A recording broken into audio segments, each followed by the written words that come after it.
Toyota Insider, the Memphis Tiger Network. I'm Jeff Brightwell alongside Brooks Monaghan. Coach, you had what every coach wants this year, a team that continually improves and starts to peak near the end of the season. Hopefully you've not peaked all the way, but this last month of the season you guys got on a really great roll. Yeah, proud of the girls. Proud of the girls. They've just balled in. The group has totally balled in, and it's been fun to watch them grow individually and obviously grow as a team. And you do, like you said, you want to be peaking towards the end of the season, and I think that we're firing on all cylinders right now, and look forward to what's ahead of us. 14-3-1 this year, 8-1 in the league. Just to point out, at first place. Things are looking pretty good right now. We'll talk about that later, but let's go into the last weekend.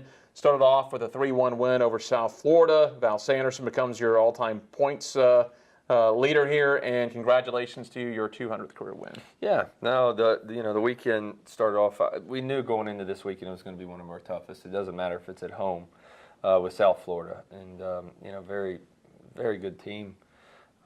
Play a very good style of soccer, and we knew we were going to have to be at our best. I thought we came out flying, and we got a 3-0, 3-goal lead at halftime, and that's pretty special to be able to do that against a quality opponent like that. So obviously very pleased to get the result. I say that all the time. Anytime you can get a win in this conference, it's a big win.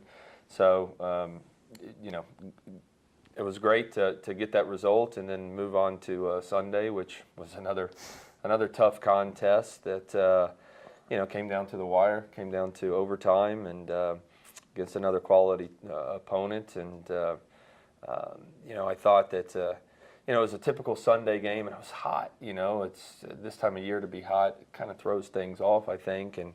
It wasn't necessarily our best performance, but we found the way to win, and again, just happy with the way we're playing right now, and we're in a good place. But that's all behind us now. The next segment of the season starts, which is postseason, and obviously, it's one game at a time. We don't know who we play yet, but we'll be ready.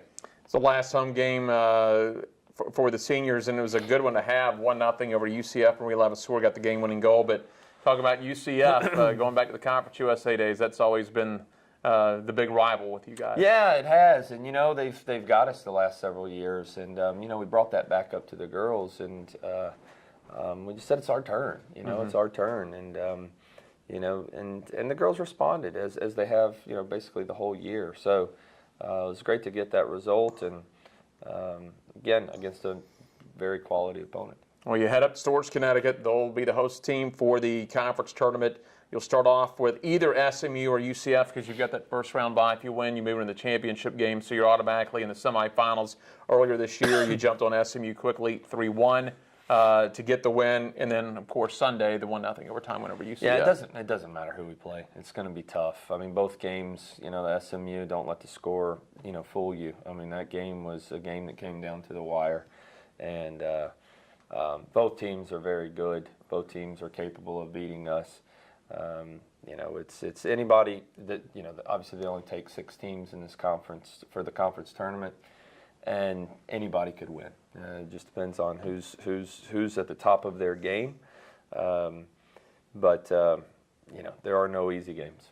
You've been around long enough. You've won enough titles, been enough NCAAs, been on both sides of it. I'm sure you'll stress to the team that even at 14-3-1, in a top 30 RPI, you don't want to take anything for granted going into this tournament. No, you don't want to take anything. Listen, we've positioned ourselves very well. We feel confident that that there will be that there's more games to play after the conference tournament with where we're at. But our eyes are set. We're set on this conference tournament, and it's always been one game at a time.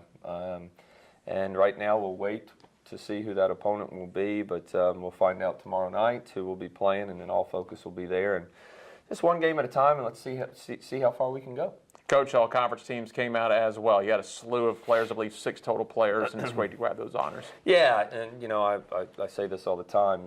Nobody wins or gets those awards without your teammates. Yeah. Whether it's them making you look good on during games or making you better at practice. But have so many players recognized is fantastic. Those girls deserved it. always as a coaching staff, you're going to feel like a couple were left off, which we do feel that way, but it is what it is. And, it's, again, I would add a few players to that all-conference, my personal opinion.